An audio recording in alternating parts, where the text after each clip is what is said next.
là, qui est niveau MVP.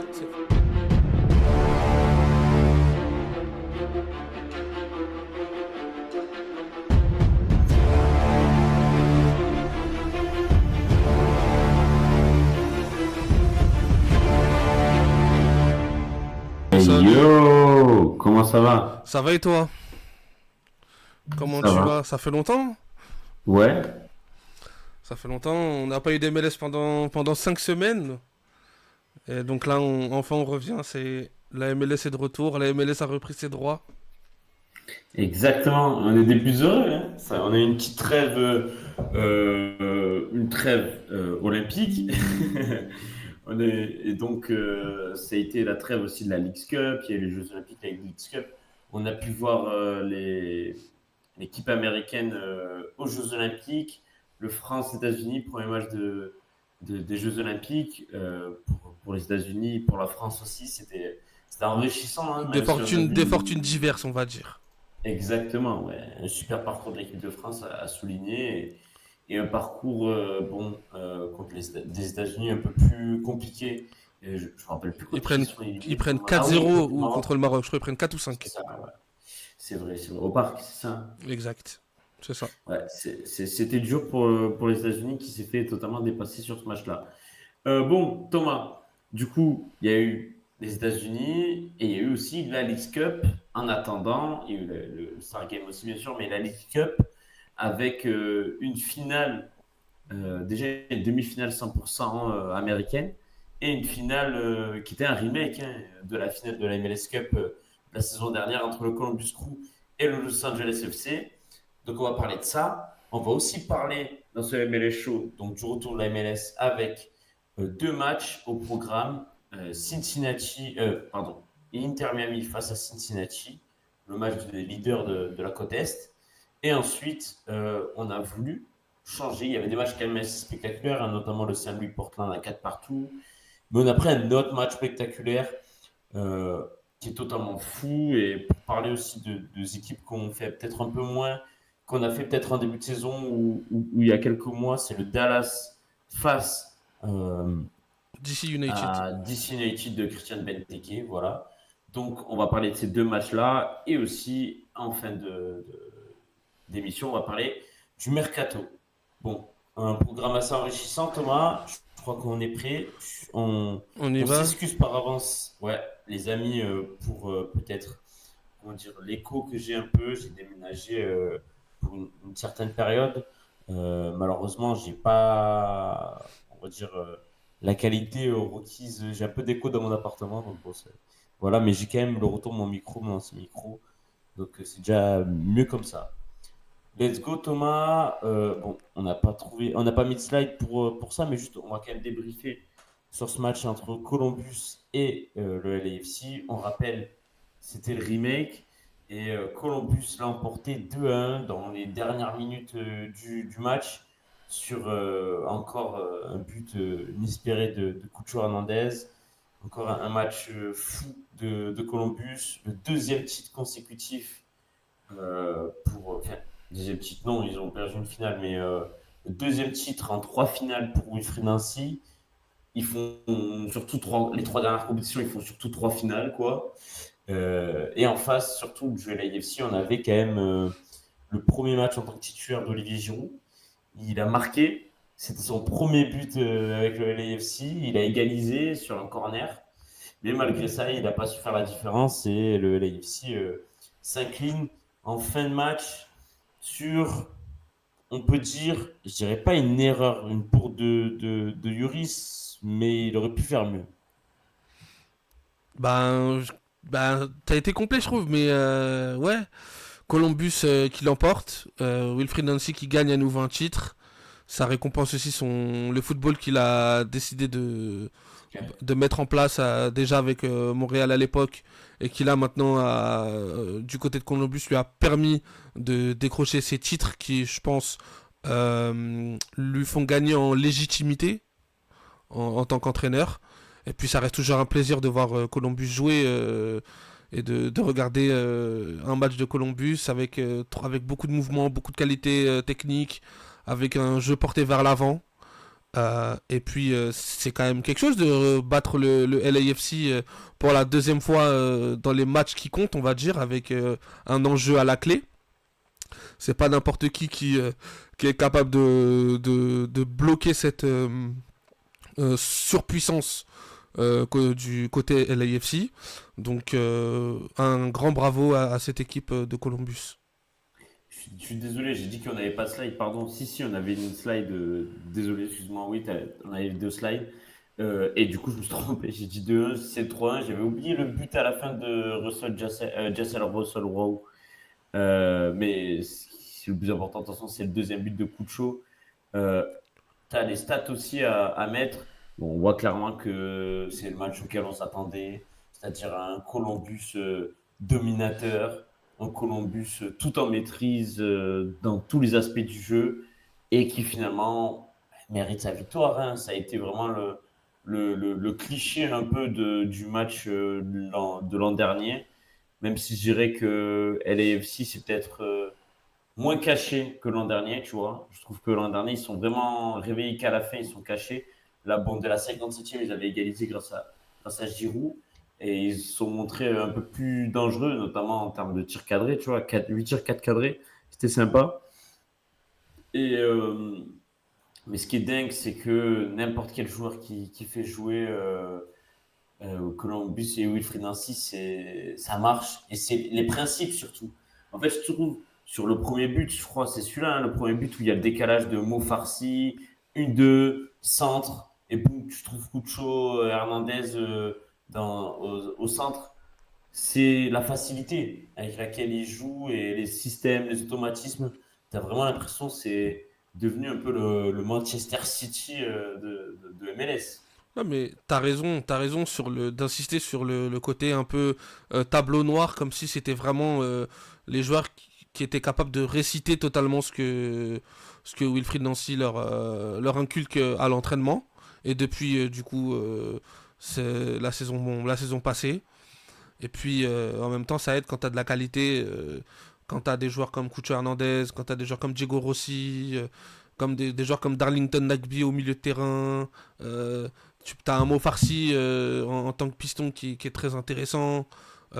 Franchement, il y a de quoi faire. Et il y a surtout peut-être le fait que les joueurs ont adhéré à 100% au projet tactique de Nancy. Et puis, ça nous donne ce qu'on voit déjà depuis 2 ans, hein, tout simplement. C'est clair. Et puis, en plus, ils ont continué de se renforcer, si je dis pas de bêtises, Thomas. Non? Oui, oui, Ils ont tout à pris fait. Oui, oui, euh, ils ont le acheté français, Dylan Dylan Chambaud. Chambaud, le Saint-Etienne qu'on Exactement. connaît très bien grâce à nos amis stéphanois. On l'a bien vu l'an dernier, qui est un bon joueur, clairement, hein, on va pas se cacher. C'est un bon joueur de Ligue 2. Et en MLS, dans un collectif, je pense qu'il va se régaler. Parce que finalement, l'an dernier, c'était un bon collectif en fin de saison de Saint-Etienne. Donc, il s'est plutôt bien régalé. Je pense qu'il va très rapidement trouver son rôle dans ce que Nancy demande. Et ça reste quand même un joueur avec une certaine qualité technique. On va pas se mentir, c'est Mm. pas un joueur dégueulasse Mm. avec ses pieds. Donc je pense que c'est un très bon move de la part de Columbus et c'est un très bon ajout. Ça leur ajoute du coup de la profondeur de banc et ça leur donne de nouvelles possibilités pour... Et puis surtout, il arrive dans un environnement avec un coach français, un autre joueur français, Rudy Camacho, qui est titulaire, un autre joueur canadien, Mo Farsi, donc qui parle français aussi. Donc voilà, il arrive dans un environnement où il peut se sentir à l'aise. On l'a vu gratter des minutes au fur et à mesure dans la League Cup. Il n'a pas été titulaire en finale, mais il me semble qu'il est rentré, c'est le si je genre... dis pas de bêtises. En tout cas, c'est le, Et il a marqué en tout cas En tout cas, c'est le en genre League de Cup. joueur, voilà. En tout cas, c'est le genre de joueur que si tu fais appel à lui, il va pouvoir te rendre ça en optimisant au mieux possible c'est les minutes qu'il aura sur le terrain. Donc, c'est positif dans tous les cas pour Columbus et pour Dylan Chambaud également. Parlant du LAFC maintenant, ils étaient sur une série depuis bien avant même la League Cup, sur une série assez phénoménale. C'était vraiment le LAFC qui écrase tout. Ils ont perdu, ils ont trouvé plus fort qu'eux là en finale, mais c'est vraiment, ils montent très très très forts en puissance là et j'ai l'impression qu'ils sont quasi inarrêtables jusqu'à la fin de la saison là.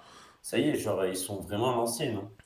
On en parlait, on en a beaucoup parlé sur les deux précédents MLS Show. Mm. Le LAFC, c'est si t'enlèves Columbus, malheureusement qui est là pour leur bloquer le Oui, c'est passage, ça. c'est quand même en C'est termes de ça. longévité, en termes de performance, une équipe qui arrive toujours à se hisser en finale sur les dernières saisons. Donc c'est pas pour rien que qu'on les retrouve encore à ce stade de la compétition. Et puis je trouve que chez Rundolo, il commence aussi à peut-être avoir la quintessence de son groupe avec beaucoup de joueurs capables de faire la différence. Il a une flexibilité tactique aussi qui est très intéressante parce que on l'a vu notamment changer de système pour passer à 3 défenseurs depuis le match contre Seattle, alors qu'avant le LAFC évoluait en 4-3-3. Là, avec ce 3-4-3, il a aussi peut-être trouvé quelque chose, une nouvelle, euh, une nouvelle force supplémentaire, une nouvelle flèche à son arc pour la suite, et ça les rend peut-être un peu plus illisibles que les saisons précédentes. Donc c'est très intéressant et ça fait que monter en puissance. Et je pense que voilà, là le but pour eux, c'est de réussir à intégrer au mieux Olivier Giroud dans leur système pour les matchs justement qui vont compter en playoff, pour avoir la meilleure version possible de Giroud pour la suite. Un peu à l'image d'un Gareth Bale et d'un Denis Bouanga quand ils sont arrivés l'année où ils sont champions. J'ai regardé Thomas, depuis leur dernière défaite, on va dire au mois de mai, c'était début mai en MLS, contre San José, qui était quand même assez curieux. Ça fait 23 matchs, ils ont disputé 23 matchs depuis mai quand même, c'est pas mal hein, en 2 mois et demi. 3 mois, pardon, 3 mois et demi. Ils ont fait seulement 3 défaites en 23 matchs, dont 2 face à Columbus, une en championnat, une en League Cup, et le défaite en League Cup est contre Vancouver. Mais sur ces 23 matchs, tu as une seule défaite en championnat contre Columbus. C'est assez monumental. Et attention, hein, au milieu, il y a genre 2, 3 nuls, grand max. Le reste, c'est que des victoires. C'est dire, ils sont sur une série incroyable, exceptionnelle. Je pense On s'y que attendait parce que personne ne fait mieux là. on s'y attendait parce qu'en plus nous on le disait en début de saison que voilà, on n'avait pas encore C'est- la forme ouais. finale du LAFC, que il y avait beaucoup de changements, il y avait eu beaucoup de changements à On l'intersaison. pensait que ça serait une année de transition. Voilà, donc au final la transition elle s'est effectuée en quelques mois. C'est une Mm. transition express. Et au final, on retrouve les vertus du LAFC. Hein. Quand on parlait du Real Madrid de MLS, c'est pas pour rien, c'est qu'on sent que voilà, il y a quand même cette science de la gagne qui s'installe dans cette équipe. Mm. Et maintenant, il leur manquera la dernière marche, c'est enfin réussir à battre Columbus sur sur un match à coup près. Parce Ouais. que voilà, c'est malheureusement ce qui les empêche peut-être de réaliser quelque chose d'historique en ayant vraiment une domination totale sur le football nord-américain et sur la MLS tout simplement. Mine de rien, il leur manque aussi. Ils ont réussi à avoir une MLS. Bon, il leur manque, je pense, une deuxième pour qu'on commence à vraiment, vraiment dire que c'est un gros club. Et aussi un titre international, tu vois. Le fait de gagner une Leagues Cup ou une CONCACAF Cup, Champions Cup, ça peut aussi leur donner du crédit, tu vois. Du crédit sur Donc, le continent, ouais, bien sûr. c'est ça. C'est ce qu'on attend, en tout cas. Mais en tout cas, c'est un reportage intéressant à faire, ça serait, ou une vidéo intéressante à faire, ça serait de comment le club de LAFC, qui est vraiment tout jeune, s'est installé parmi les pionniers de la C'est MLS. quelque chose, ouais, c'est quelque chose Parmi à ce, voir, je pense que ça peut être intéressant. voilà, parmi les clubs vraiment qui est devenu vraiment le Real Madrid de 2.0 de la MLS, c'est vraiment ce club de gagnants aussi, tu vois, à tous les niveaux. C'est fou. Et puis comment ils ont plutôt limite écarté, mis de côté et éteint leur Un rival. projet à réfléchir, ouais. Moi je pense que ça peut être très très cool. Ouais. Hmm, voilà. Du coup, bon, on a parlé de la League Cup. On est content. Ce fut une belle finale. On va passer à la MLS, Thomas. Allez, Le let's go. retour de la MLS avec un match exceptionnel aussi. Ici, on a eu un duel incroyable en finale. On a eu aussi un match de foot dès la reprise entre l'Inter Miami et Cincinnati, le premier contre le deuxième de la conférence Est. Et on n'a pas été dessus. Alors, il ne fallait pas arriver en retard. Hein. C'est J'espère que le clair. trafic à Miami était bon parce qu'il ne fallait pas arriver en retard. J'ai rarement vu une première mi-temps autant disputée, je pense, en termes d'occasion et d'action. Par contre, ouais, clairement, en deuxième mi-temps, Miami a laissé faire et a pas fait grand-chose d'autre. Bon, après, le scénario du match, vous le voulez aussi. Exactement. Quand tu marques 2 buts au bout de 6 minutes de jeu, voilà. Et puis derrière, tu prends un rouge un rouge mérité. On va pas se mentir hein, sur le Voilà. de Totalement rouge, FIS, là, totalement rouge. Ouais. c'est clair. C'est même limite rouge direct pour moi. Mais bon. Bah, derrière, en fait, après ce qui arrive comme ça, tu es obligé de verrouiller un peu et ils ont bien su faire les choses, les hommes de Tata Grâce à Martino. un très Il très faut gros pas Dre passer. Calender. Parce que Calender, je pense, les sauve. Parce qu'il y a Cincinnati avait largement moyen d'aller peut-être arracher un match nul au vu de la deuxième mi-temps. Parlons du coup d'Inter Miami. L'Inter Miami, qui on rappelle, est toujours sans Lionel Messi, mais avec le retour de Luis Suarez. Luis Suarez, depuis qu'il est de retour à la Copa, il est on fire. J'ai pas ses stats là sous les yeux, mais je peux regarder. Moi, je le trouve très très Je chaud. crois qu'il était à Il 18 est très buts, je crois, fort. toutes son compétitions confondues, je crois, si je dis pas de Oh. bêtises. Ouais, mais là, depuis le retour de la Copa, il plante sur plante. Hein. C'est incroyable. Hein. Et, enfin, bref, première action du match, but de finisseur sur Suarez. On en parlait avec des amis. C'est peut-être le meilleur buteur du 21e siècle. Et je pense que c'est difficile de le détrôner sur ça. Il a vraiment toutes les caractéristiques du buteur parfait. Et derrière, le deuxième but, oh là là, ce 1-2 avec Avies. Non, pas Avies. Diego Gomez. Non, pas Non. Gomez. Non, non, non, c'est le numéro Rojas. 7. Rojas. Non, C'est pas. oui, Rojas, oui, ça. C'est Rojas, non? Rojas, voilà, c'est ça. Rojas, exceptionnel, ce 1-2. Il nous a fait kiffer, voilà, c'est Rojas. Lui, en fait, tu lui mets un Argentin, n'importe lequel, il se régale, quoi. 1-2, Suarez qui fait un lob, l'autre Rojas qui lui met dans la profondeur. Oh là là là là. C'est régalade et ça nous fait kiffer. Et voilà, et derrière, ils ont bien maîtrisé, ils se reprennent. Et mine de rien aussi, l'Inter Miami, tu sais contre qui ils sont tombés en League Cup hein. Ils sont tombés contre Columbus dans un match dantesque 3-2. Donc voilà, je pense qu'en fait, Columbus, c'est vraiment le tombeur des gros. Et puis surtout, c'est l'équipe à abattre, hein, tout simplement. On sait que Miami a décidé, a mis en place ce projet Mm. intergalactique pour réussir à régner sur la MLS. Et ben malheureusement, il y a une équipe encore qui se dresse devant eux pour atteindre l'objectif. Cette équipe, c'est Columbus. Et puis on sait très bien que voilà, le Miami est dans la position du chasseur pour les playoffs. Et ils vont devoir compter sur un Luis Suarez hors du commun pour pouvoir réussir à atteindre les objectifs très élevés qui se sont fixés. Ça, c'est sûr. Je regardais Thomas, Luis Suarez depuis son retour, c'est 4 buts, 2 passes D, une ou deux 4 buts, une passe D en 6 matchs depuis la Copa. C'est quand C'est même pas quelque si chose. mal, hein? Ouais, non, non, c'est clair que Ouais, et cette saison, tu disais, voilà, en MLS, c'est 14 14 buts, buts, c'est ça. Exact. 14 buts, 5 passes D. Donc, ouais, voilà.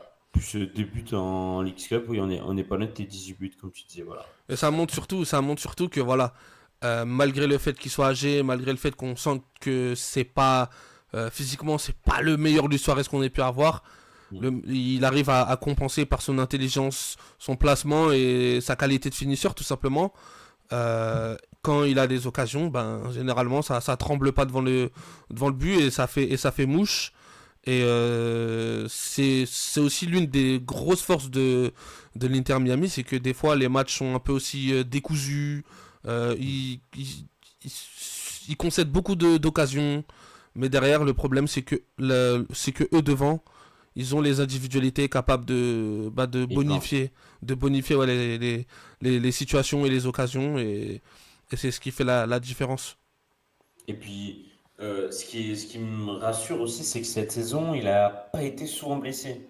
C'est Messi qui a été beaucoup plus blessé que lui. Luis Suarez a été, lui qui était très fragile ces derniers temps, a plutôt assuré niveau physique, ce qui me faisait peur, lui qui disait qu'il se réveillait tous les matins en souffrance, etc.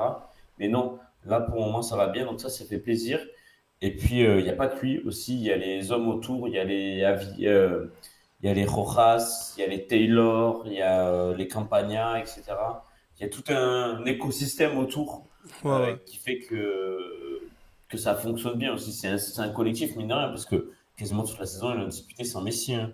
Je regarde, mais Messi, depuis avant la Copa, il a pas joué un match. Et pourtant, il continue de gagner. Ça aussi, c'est positif. Et puis, heureusement que Luis Suarez reste quand même là à la pointe de l'attaque pour finir le travail de ses coéquipiers. Mais il y a quand même des manques. Il y a quand même des manques dans cette équipe, je trouve. On va pas se mentir. Notamment au poste de défenseur central. Ils ont On sait que ça a acheté. beaucoup C'est tourné, il y a eu ça. beaucoup de blessés. Hein. Là, en plus, tu Avilés qui prend un carton rouge, qui sera pas là au prochain match. Tu bricoles avec Sergio Busquets dans la défense centrale. Pendant Ça, longtemps. Hein. t'as acheté là un joueur de River Plate. J'ai plus le nom en tête. Je peux regarder, mais je regarde la Mais défense de Miami. Ils ont 800 joueurs en défense. Hein, c'est aberrant, hein, tellement ils ont eu de blessés. Hein. ouais, c'est pour ça. Et du coup, lui, je pense qu'il va faire du bien. Il est rentré là, notamment en plus, à suite au carton rouge de Avilés. Lui, je pense que c'est un joueur qui va faire du bien pour l'Inter Miami parce que je pense que Busquets, défenseur central, c'est pas une solution viable. Je pense sur la longueur et je pense que face à certaines équipes qui notamment exercent un pressing intense, Busquets sera un peu plus en difficulté. Hmm. Faut pas oublier qu'ils ont quand même encore Fréré, le défenseur qui est blessé. Facundo Farias aussi qui est blessé. Messi, forcément. En défense, là, il a fait rentrer Yann Fry. Mais c'était le petit jeune qui était blessé pendant longtemps. Christophe aussi, Sergei Lui, Christophe pour moi, c'est le maillon faible. l'ancien. Ouais, c'est vraiment Ouais, le maillon faible. ouais. Il y a aussi Franco Negri au milieu de terrain, David Ruiz au milieu de terrain, le petit jeune. Ils ont encore du monde. Il y a encore Noah Allen aussi. Mais ouais, attends, c'est peut-être lui, David C'est Martinez, qu'ils ont exactement acheté. lui. C'est tout à fait lui. Il était titulaire. Et il joue à River. C'est ça, exactement. C'était son premier match de MLS, David Martinez. Et c'est lui, je pense, qui peut changer quelque chose. Bah, bonsoir d'ailleurs à Tom Sofoot. Ouais, salut, bonsoir, Merci bonsoir. pour le follow d'ailleurs. Et je voulais remercier aussi France Max pour le follow. Parce qu'on l'a oublié. Il l'a fait en début en début d'émission. Mais voilà, on n'a pas pu leur laisser le C'est petit clair. message. En tout cas, si vous avez des questions dans le chat, n'hésitez pas, hein, posez-les, on va vous répondre.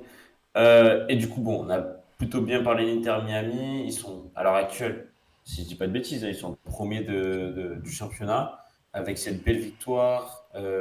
Oui, c'est ça. Ils ont désormais 8 points d'avance sur le Cincinnati. C'est plutôt pas mal. Et Ça fait un. j'avais aussi une stat, j'avais noté quelque chose. Ah ouais, c'est- C'est que du coup l'Inter Miami rentre dans le cercle très fermé des équipes qui se sont qualifiées pour les playoffs le plus rapidement dans l'histoire de la MLS. D'accord. La première équipe c'était le l'AFC du coup. Donc en ouais. 2019 et en 2022 qui s'est qualifié au bout de 25 matchs pour les playoffs. Et là du coup l'Inter Miami est rentré dans le cercle avec 26 matchs du coup pour se qualifier pour les playoffs. Après, c'est plus facile désormais depuis 2 ans, C'est puisqu'il y ça. a plus d'équipes en C'est la playoff. réforme. C'est la réforme en 34 journées. Voilà. C'est ça, Au bout de 34 exactement. journées. Moi, j'ai eu aussi une stat que j'ai vue quand même, c'est que de se dire que on est quoi à la 25e journée? Lionel Messi a disputé à peine la moitié du championnat, que 12 matchs. En 12 matchs, il a fait quand même 12 buts et 14 passes décisives. Voilà. Imagine s'il fait la saison complète. Bah, je pense qu'il finit à 34-34. Ouais, c'est plus belles années du Barça. Voilà, Est-ce qu'il nous referait une saison à 92 buts comme c'est il l'avait fait clair. à Barcelone? Ça serait fou. Euh, on a parlé d'Inter Miami, on va parler de Cincinnati, Thomas. Cincinnati, qui je trouve, bon, s'est réveillé un peu tard, forcément, c'est dur de prendre de but coup sur coup, même avec le rouge, ils ont essayé, ils ont poussé. moi, je trouve qu'il y avait une énorme dépendance plutôt côté droit, Mhm. côté un de nos chouchous, notre révélation cette saison, l'Argentin. Forcément, j'ai plus son prénom. Orellana? Aurelana, merci. C'est Aurelana ou Aurelano? Aurelana. Là, tu m'as mis un doute aussi. Lucas Aurelano, non? Orellano, c'est ça, je crois. Il me Tu semble que m'as c'est mis un doute. ça. J'étais Attends, je presque. vérifie. Aurelano, Ouais, c'est ça, exactement. Orellano. Ouais. En tout cas, on a vu le retour aussi de Nicolas Joachini. Ouais, Notre, qui est prêté du coup, hein, c'est ça, par par com. com, Alors exactement. que c'est dommage parce que comme cette année, ils ont une ils remontent en Serie A, ils ont une bonne équipe. Ouais, mais Ça va être après, je sympa de pense les que revoir en pour Serie A. Gioacchini, c'est pas mal parce qu'on l'a vu notamment à Saint-Louis, comment il avait réussi à être impactant Imposé. et décisif Ouais, pour cette équipe. Donc, c'est peut-être aussi un bon coup de la part de Cincinnati en vue des playoffs. carrément. Carrément. Et donc, du coup, ben, il y avait pardon, Joaquini et Orellano de ce côté droit et toutes les attaques ont penché de ce côté. Et tu as l'impression qu'ils ont déjà une dépendance sur Orellano. Surtout qu'en plus, Luciano Acosta est rentré qu'en seconde mi-temps. C'est ça. Tu penses qu'il a juste mis au repos? Il Ouais, était blessé? je pense qu'il a dû le mettre un peu au repos. Et puis on a vu, voilà. En plus, je trouve que c'était très intelligent au final parce que dans le scénario du match, ça coïncidait au moment où l'Inter Miami prend son carton rouge juste avant la mi-temps et au retour des vestiaires, il fait rentrer du coup Acosta pour essayer de mettre ce coup de collier pour égaliser. Mais malheureusement, là où ça a pêché pour moi, c'est à la finition. Ni Kubo, ni Kelsey, euh, Hmm. ni Joaquini n'ont réussi malheureusement à convertir. Ils ont eu énormément de situations dans la surface, mais ça s'est très peu, je trouve, soldé par une frappe ou une action dangereuse. On a eu Ouais, quelques sauvetages de calendar, mais c'est pas suffisant, je trouve, pour une équipe qui est à 11 contre 10 et qui avait totalement le contrôle du jeu en seconde mi-temps. il a fait un triple changement à la mi-temps, notre ami Pat Noonan. Pat Noonan. Merci, j'allais dire forcément, j'ai oublié son nom. Oui, Pat Noonan. On voit les stats quand même. C'est vrai que forcément, ils ont surdominé après en deuxième Cincinnati, mais que 8 frappes cadrées, 2 DXG. Et bon, ouais, ben, si je tombe sur un bon gardien en face et que tu fais pas la différence, ben voilà, tu te fais punir. Et puis, Bon, j'ai du peut-être coup, ouais, vas-y, juste vas-y. un mot. Ce qui est rédhibitoire, et je trouve que cette saison, Cincinnati, ça reste quand même un peu bizarre, c'est qu'ils étaient réputés sur leur solidité défensive, notamment l'an passé, c'est ce qui leur a permis de gagner du coup ce Supporter Shield. Et là, je trouve que voilà, on sent qu'il y a quand même des lacunes derrière, malgré le recrutement de Awaziem qui a joué du côté de Nantes. Je sais pas si d'ailleurs il était encore à Nantes la saison passée, mais lui il est arrivé pour justement essayer de combler ces brèches-là avec les blessés qu'ils ont Cincinnati côté défense. Mais je trouve que c'est rédhibitoire. Surtout face à ce genre d'équipe-là où tu sais que la moindre miette que tu vas leur laisser, ils vont te sanctionner avec l'efficacité de Suarez devant et au final tu prends tes deux buts sur des erreurs individuelles dont une de Nuobodo qui fait une passe totalement ratée en plein axe en plein milieu qui retombe directement sur Rojas et après directement ça part en 1-2 pour ce but magnifique de Suarez. Donc voilà, avertissement quand même à Cincinnati. Il faudra pas non plus répéter ce genre d'erreur, de grossière erreur individuelle en playoff parce que t'es pas à l'abri même de te faire piéger avant d'affronter les plus grosses équipes de Moi, ta je trouve conf. ça fou, c'est que l'une de leurs plus grosses lacunes qu'on a trouvées, c'était leur défense, surtout leur défense centrale. Ils ont recruté intelligemment peut-être les meilleurs joueurs possibles en MLS en défense, et malgré tout, c'est encore une de leurs lacunes cette année. Tu vois, ils encaissent quand même 35 buts à contrario. Le Columbus Crew, c'est que 22 buts encaissés. Et pourtant Columbus c'est une équipe réputée qui ouvre beaucoup les vannes et qui voilà qui C'est accepte ça. le déséquilibre en plus. Et au final, Columbus, c'est plus de buts marqués et moins de buts encaissés que Cincinnati. Derrière, Columbus n'est plus qu'à 5 points de Cincinnati avec 3 matchs en retard. Oui. Donc seulement 2 victoires, ils pourraient passer devant. Donc attention pour Cincinnati, la deuxième place n'est pas finie et pas verrouillée. Même, tu sais que, bon, là par contre, New York Red Bulls, ils ont autant de matchs que Cincinnati, mais ils sont à 6 points. Voilà, on ne sait jamais. Il y a des équipes qui peuvent revenir. Euh, on en a fini sur ce match-là, Thomas? Ouais, on va passer au dernier match, hein, du coup. Ah, je viens de voir que Tom SoFoot nous dit que l'Inter Miami qui pourrait perdre son nom dans les prochaines années. C'est-à-dire, dis-nous-en un peu plus parce qu'on n'a pas vu la news passer. Est-ce que c'est par rapport au fait que l'Inter de Milan, par rapport à ça? En tout cas, c'est vrai que ça avait fait débat au début quand ils avaient lancé le club, qu'il s'appelle l'Inter comme l'Inter de Milan. Mais bon, maintenant, c'est vrai qu'on est Et habitué. d'ailleurs, et en plus, j'ai vu sur l'écusson du maillot que Mhm. c'est écrit en espagnol, pas en anglais. Ah oui? Ouais, et du coup, ça aussi, ça m'avait surpris. Je me suis dit, ah, quand même, ça reste quand même quelque chose d'assez particulier comme façon de faire. Mais bon, après, ça m'étonne pas aussi parce qu'on sait que il y a quand même une petite diaspora, on va dire, sud-américaine. Oui, oui, oui, oui. Voilà, donc c'est un Tout peu est fait aussi pour logique, ça. mais c'est quand même surprenant. Tout est fait pour, c'est clair. Ensuite, on va passer au dernier match du coup qu'on a voulu parler entre le DC United et le Dallas FC. Donc on était de retour du côté de la capitale avec Washington et il fallait pareil, il fallait pas être en retard et surtout il fallait pas aller au WC avant la mi-temps. J'ai envie de te dire parce que ça a été un match assez fou furieux, un match de fou. Ça recommence tout de suite avec le retour direct, Christian Benteke qui marque dès la deuxième minute. Tafari qui égalise au bout de 9 minutes pour Dallas.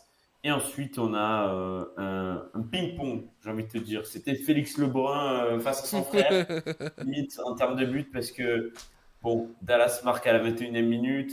Ensuite, ils mettent le 3-1. On se dit, bon, la 3-1 à la 40e, surtout un peu 5 minutes avant la mi-temps, ça fait mal. Que dalle. Sneg de DC United revient au score.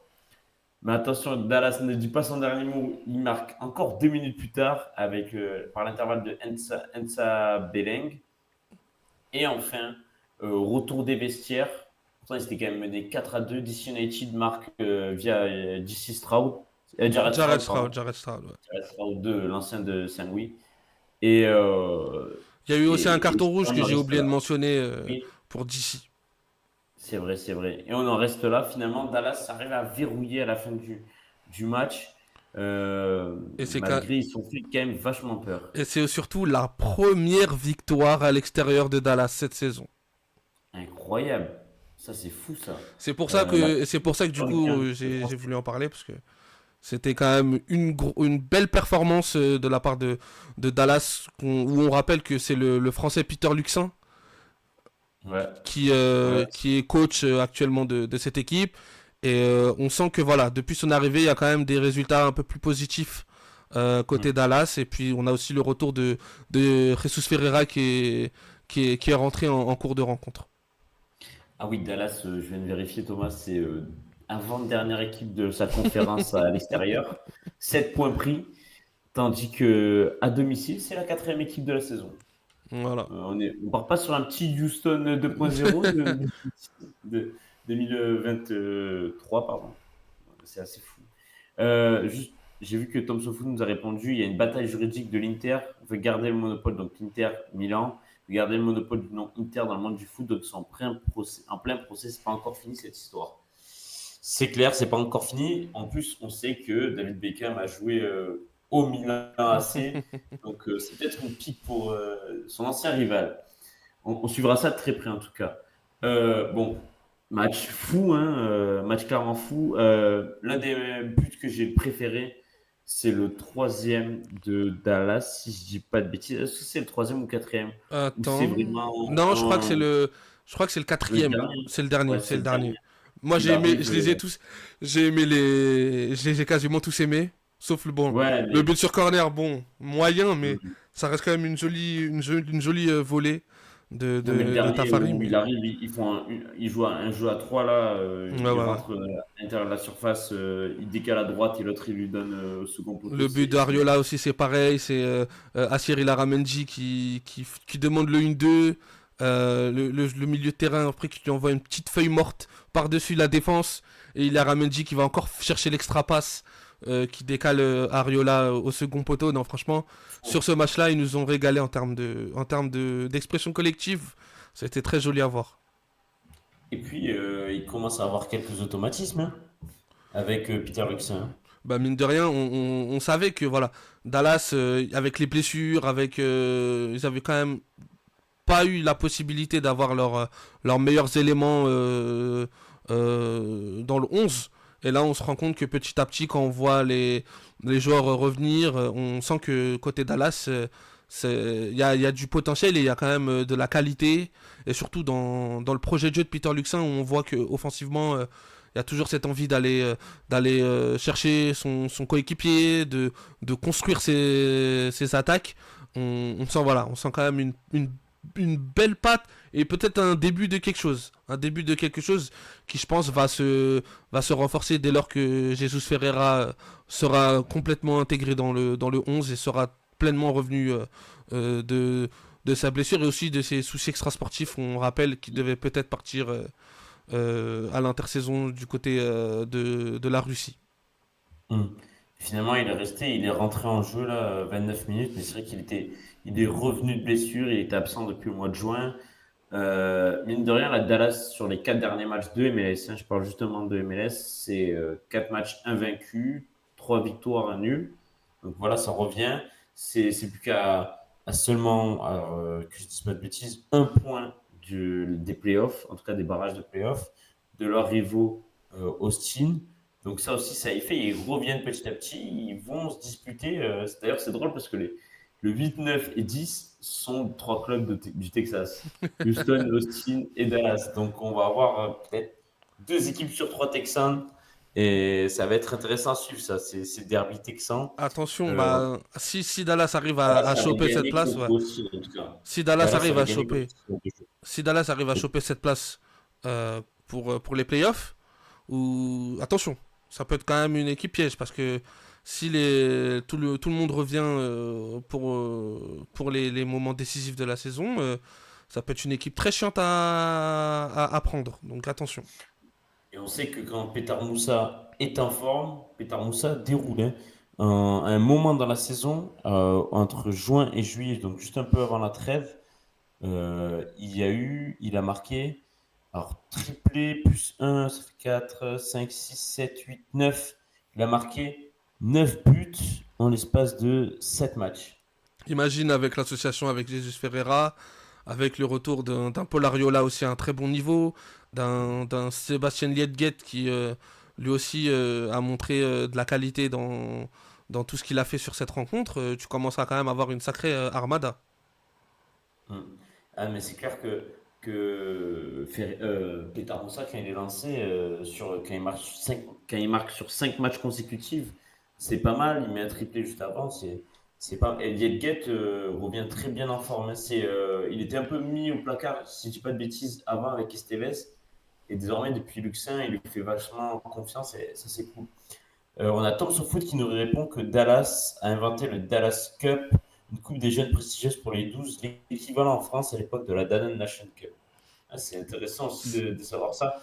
Dallas, de toute façon, c'est un club qui, mine de rien, on n'en parle pas trop parce que peut-être qu'au niveau des résultats, c'est pas l'un des clubs pionniers ces dernières années, mais c'est un club qui a toujours su se développer au niveau des jeunes, mais aussi à l'étranger avec leur partenariat notamment avec la Bundesliga et le Bayern Munich. On rappelle Notamment que Chris Richards. voilà, Chris Richards qui a rejoint le Bayern de Munich ensuite et désormais D'ailleurs, joueur de Palace. petit moment promo, on a sorti un podcast justement sur Chris Richards et qui est disponible directement sur nos plateformes d'écoute. Donc On a des intervenants dedans. exactement. Donc Un si de ses jamais vous êtes anciens intéressé, adjoints, Saïd Agoun, hein, et il y a un journaliste spécialiste Bundesliga. Et puis Saïd Agoun, juste pour dire, on pourrait en parler pourquoi pas en MLS dans les mois, dans les semaines à venir. On espère le plus rapidement possible en tout cas. Donc, on dira rien de plus Thomas. Voilà. Oui, bien sûr aussi, ils ont développé Ricardo Pepi. Non, Dallas a développé énormément de monde ces dernières années. Euh, du coup, côté DC United, qu'est-ce que tu en penses? Qu'est-ce que tu as pensé du match de DC United, Thomas, Bah, qu'on avait vachement bien aimé en début de saison? On y croyait et au final, ça donne quoi maintenant? je trouve sur la fiche de demi de la rencontre, c'est dommage parce que tu ouvres le score très tôt. Et en fait, derrière, le problème, c'est que t'as pas eu le temps de faire douter cette équipe de Dallas qui a égalisé dans la foulée derrière. Et puis, le momentum, il a changé. Et puis, c'est DC qui est devenu totalement passif et totalement apathique. Parce que, quand même, pour encaisser ce genre, les buts qu'ils ont encaissés sur cette rencontre avec des passes à 10, des passes dans la surface, limite le ballon, les joueurs pouvaient rentrer avec le ballon dans la surface, ça témoigne aussi quand même d'une très très grosse passivité. Et moi je suis déçu, je suis totalement déçu parce que rappelle-toi en début de saison, je disais justement que cette équipe de DC United, s'ils arrivaient à trouver la bonne carburation, ça pouvait être une équipe très dangereuse parce que tu as notamment un attaquant devant qui empile les buts. Et puis Hum. malheureusement pour lui, c'est trop fragile et ça manque encore de qualité, même si tu as ramené Jared Stroud et que tu as aussi Di Pietro qui reste un élément intéressant à avoir dans le futur pour DC. C'est vrai que Tom Sofou nous répond que ce qui fait plaisir, c'est de voir Benteke finalement marquer des buts. J'ai juste oublié comment on faisait à Liverpool. Oui, après il plantait à Aston Villa. C'est vrai que son seul, au final, c'est un bon attaquant, parce que son seul moment de passage, on va dire, Bah, sans, c'était à Liverpool. ouais. Peut-être la C'était. marche trop haute, je sais pas, peut-être. Ouais, si. Après, c'était le moment où genre, personne n'a réussi à Liverpool, tu Oui, vois. et puis il est arrivé, je pense qu'il est arrivé aussi à un moment où on était un peu dans un entre-deux, dans un renouvellement. Ouais, c'est ça. Après Luis Suarez et Daniel Sturridge, C'est ça. ils ont eu du mal à trouver avec Bobby Firmino quoi, et Klopp. Donc bon, c'était pas facile. Non, c'est vrai qu'on s'attendait pas à grand-chose en début de saison. Ensuite, on les a vus faire de plutôt bons résultats. On s'est dit, alors peut-être.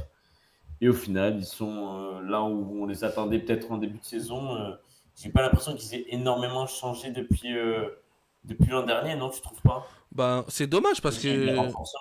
ben ouais, tu as quand même de la qualité. T'as Mateusz Klich qui est à Leeds il y a peut-être 3 saisons de ça ou 2 saisons. Si je dis pas de bêtises, t'as Benteke devant qui t'apporte sa vingtaine de buts s'il est en pleine forme. Comme je disais, t'as Di Pietro qui est un jeune très, très, très intéressant, qui a un petit potentiel et je pense qu'il peut être très important en MLS. Mais je pense que ce qui te fait défaut, malheureusement, c'est du côté de la défense. On le dit souvent, nous Et la deux, que. continuité aussi. Ouais, on le dit souvent qu'en MLS, ce qui compte, c'est d'être fort dans les deux surfaces. Euh, Tu l'as sur le plan offensif avec tous les joueurs que je viens de te citer. Mais sur le plan défensif, c'est là où clairement ça pêche. Et tu rajoutes à ça ce que tu dis avec le manque de continuité, avec la période Rooney où ça s'est pas très bien passé. T'es encore dans un nouveau projet, entre guillemets, avec un peu des anciens, des nouveaux. En fait, on n'arrive pas trop à situer où en est le projet de DC. Et ça reste très dommage parce que je trouve que voilà, il y a quand même un potentiel intéressant et quelque chose de supérieur à faire avec l'effectif actuel. Thomas, tu veux une stat assez folle, un point du classement pour dire que c'est assez fou en ce moment. Je DC t'écoute. United à l'heure actuelle est dernier de sa conférence, ok, 15e, mais à un seul point de la 9e place de Voilà. barragiste. Ok. C'est dire la densité en fin de saison. Finalement, il n'y en a pas du côté de la conférence Est, contrairement plutôt à la Bah, conférence Ouest. ça rappelle On un n'est pas peu. vraiment de vrais derniers, tu vois. Ça rappelle un peu le basket hein, quand tu regardes la conférence Est où tu as vraiment des équipes établies. Voilà. On connaît à peu près les équipes qui vont être disputées les playoffs. Et puis la conférence Ouest où c'est la jungle. Où c'est la Ouais, jungle c'est ça. totale et voilà, où tout le monde se tient dans un mouchoir de poche.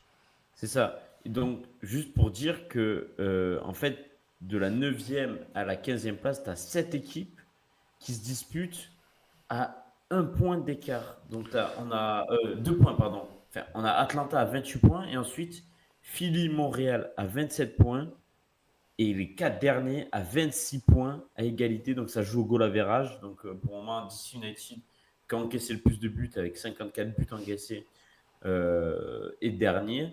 Ensuite, on a Nashville et Chicago, puis New England et après Montréal, Philadelphie. Et en fait, on a vraiment un trou entre, tu vois, Toronto qui est huitième, donc premier barragiste, et Atlanta qui est deuxième barragiste. Il y a 5 points d'écart et avec les autres 6 et 7.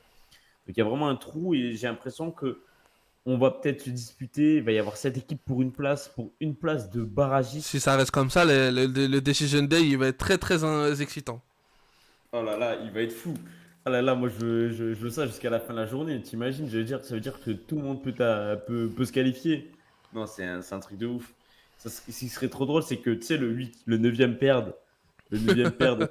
T'es un mec, enfin, une équipe qui passe comme ça. Il va falloir qu'ils améliorent leur goal average, je te le dis, hein, c'est clair. Du coup, bon, on a conclu sur ces deux équipes, hein, Thomas. Ouais, On va suivre jusqu'à la dernière journée. Ça va être assez excitant, comme on le disait.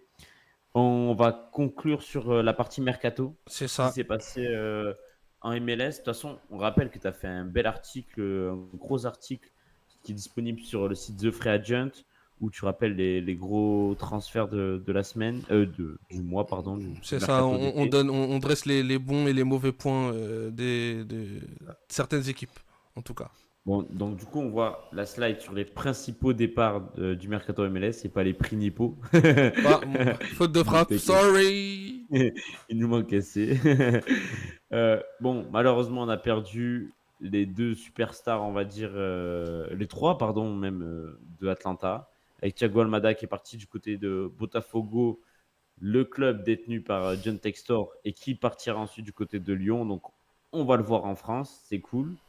Un autre joueur qu'on voit actuellement en France, c'est Caleb Wiley, qui lui est parti chez une autre multipropriété du côté de Chelsea, Blueco. Donc c'est Exact. de Chelsea. Il a été prêté du côté de Strasbourg cette saison. Et ça, par contre, on est des plus heureux parce qu'il est titulaire du côté de Chelsea. Il se régale. Et puis Strasbourg, ça, sur les Strasbourg, premiers pardon. matchs qu'ils nous ont montré, c'est très intéressant. Ouais, avec André Santos, l'autre joueur prêté par Chelsea. Franchement, c'est vraiment intéressant. C'est une belle équipe à suivre. Et puis, non, mais là où je suis content, c'est que Caleb Wiley est titulaire à l'heure actuelle, entraîné par du coup un coach anglais, Liam Rosenor. Donc, c'est plus facile pour lui pour s'adapter. Et par contre, il joue dans une défense à 4. Il joue plus en tant que piston, il joue en tant que vraiment latéral gauche. Ça aussi, ça échange. Bon, Giacomakis, on en avait parlé en amont, qui est parti du côté de Cruz Azul. Donc, on a quand même. Ils prennent 23 millions sur 3 transferts là, à C'est Atlanta. ça. C'est plutôt pas mal, hein.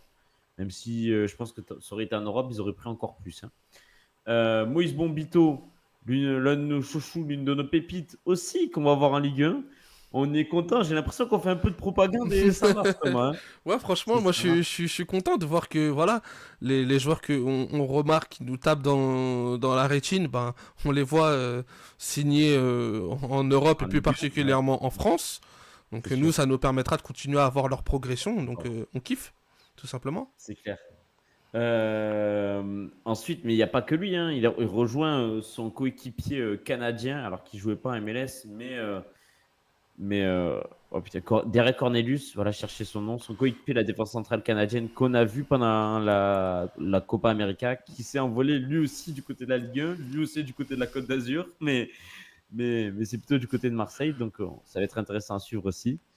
On a Thales Magno, malheureusement, qui est parti en prêt du côté des Corinthians. C'est un peu dommage pour New York City, Bah, parce que surtout, c'était leur superstar. c'était la figure de proue hein, du projet New Ouais, York depuis plusieurs saisons, mais c'est clair. malheureusement avec Nick Cushing, ça ne fonctionne pas et puis il a réussi à trouver un nouveau système et des nouveaux joueurs avec lesquels il réalise une très belle saison, donc voilà, logique de le voir partir au final.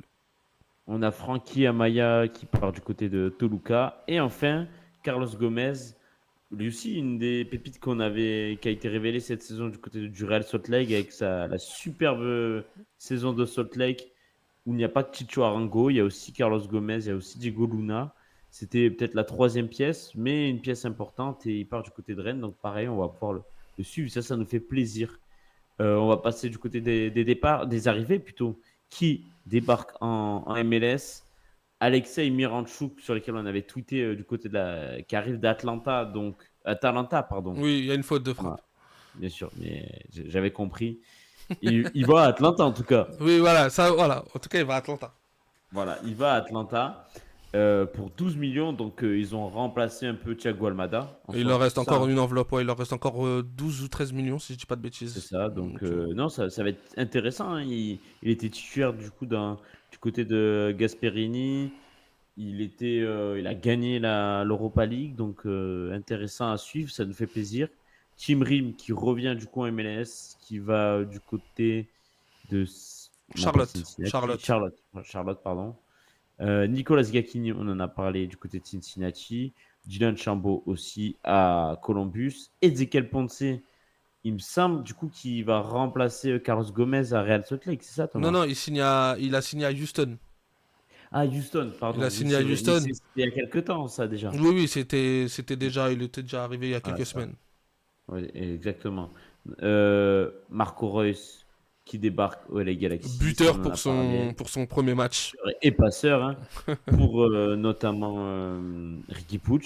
Donc voilà attention, le Los Angeles Galaxy ne se laisse pas faire. Et à l'heure actuelle, de toute façon, premier du championnat. Donc ça va être quelque chose. On a Olivier Giroud, forcément on en a parlé.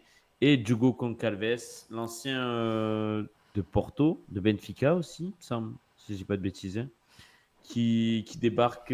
C'est lui qui débarque à Salt Lake. C'est ça, exactement. Voilà, C'est ça. merci. J'ai bien vérifié. Donc voilà, on a des départs malheureusement gros, mais on a aussi des très belles arrivées, notamment un champion du monde, une superstar. Donc il y a du Bah, monde. moi, ce qui me plaît surtout dans les arrivées, c'est que on a ok, peut-être des joueurs qui sont en fin de course, en fin de parcours ou peut-être à la relance, Ou Reus ou Giroud. mais ça reste quand même des joueurs qui ont performé la saison passée. C'est pas des joueurs qui n'ont rien montré, qui n'ont pas été d'un niveau correct. Quand on prend un Olivier Giroud avec Milan, la saison passée, ça reste très très très très correct, très bon.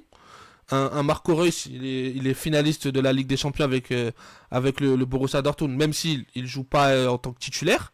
Mais voilà, on a quand même des mecs de qualité qui arrivent et puis ça fait plaisir de voir que voilà la MLS, je trouve, se porte bien. La MLS arrive à exporter des joueurs, des très jeunes joueurs. Leur changement de stratégie fonctionne.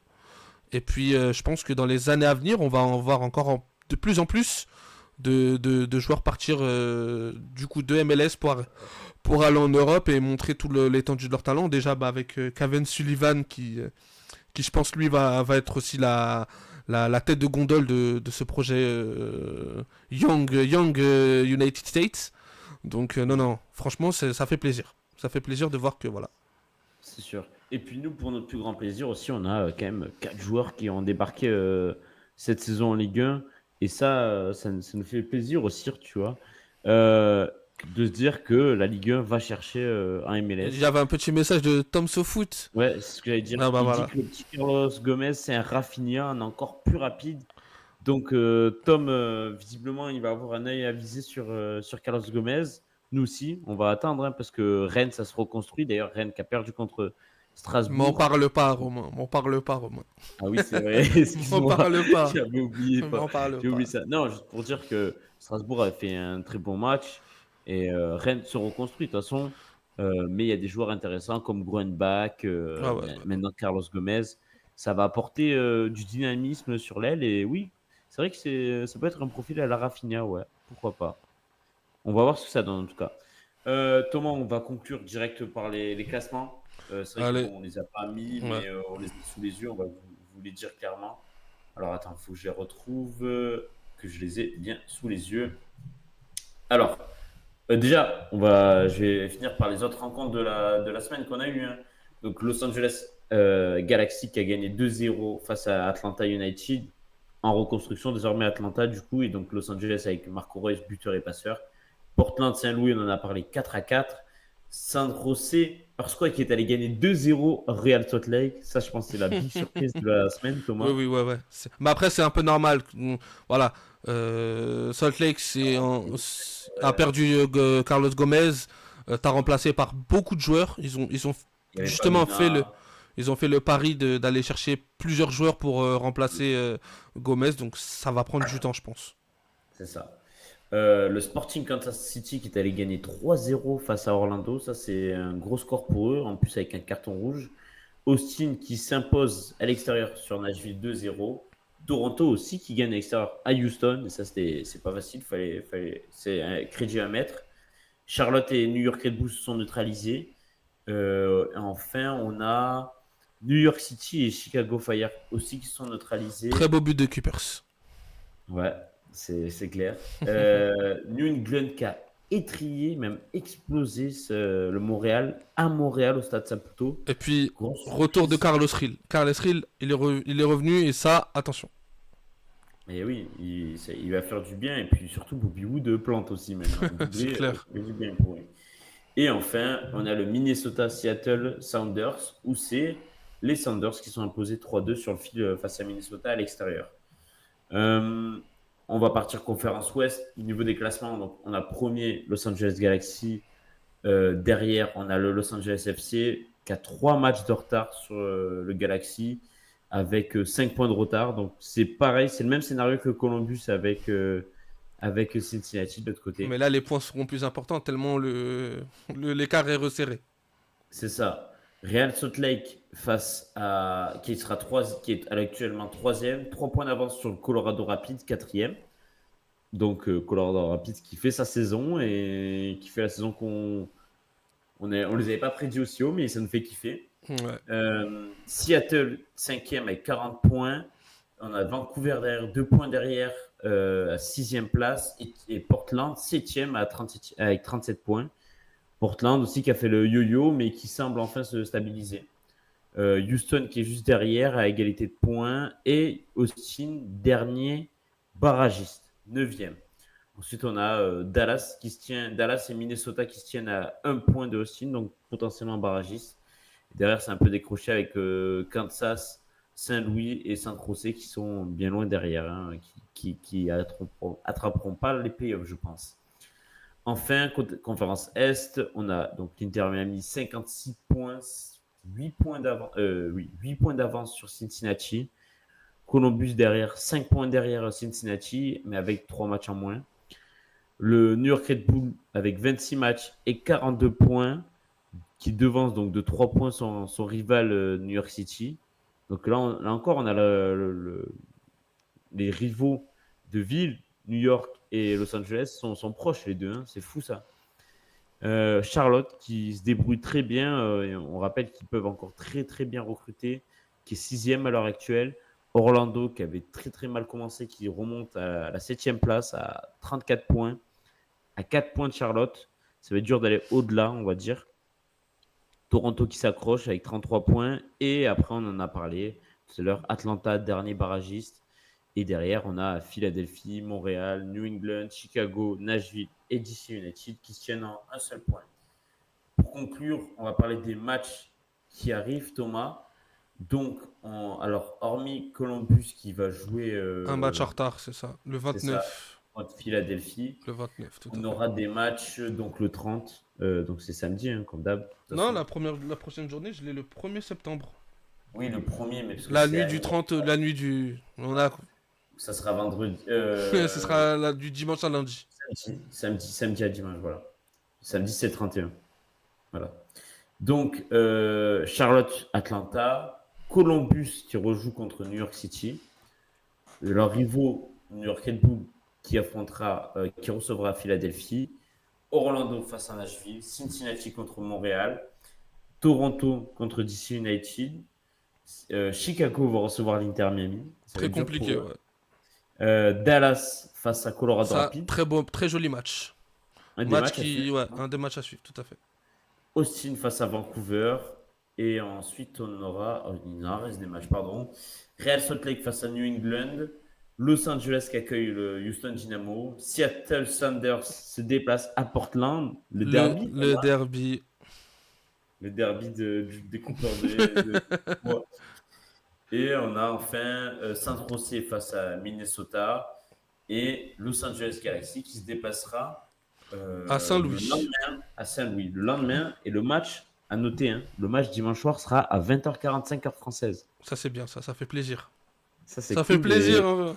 on va pouvoir voir Ricky Pucci et Marco Reus en action. Ça Ça fait fait plaisir, ouais, ça fait plaisir. Voilà, on a été complet, Thomas. L'émission aura duré, si je dis pas de bêtises, 57 minutes. Ouais, On est c'est dans bon. le, Bah, on est carré. juste un petit merci à Tom SoFoot hein, pour les messages dans le chat. Et puis, on t'invite à rester branché parce Solo, que ouais, nous, on essaye de débriefer de chacune des journées les de journées de MLS. MLS. Donc, au minimum une fois par semaine, tu On pourras va nous faire de... retrouver sur ce live et on pourra parler ensemble de MLS avec grand plaisir. Exactement. Et puis, on est aussi sur Twitter et sur Instagram. Merci à vous de nous avoir suivis. Merci à ceux qui regardent la rediff. Et on se retrouve la semaine prochaine pour un autre débrief de MLS. Allez, ciao, ciao. Ciao, ciao.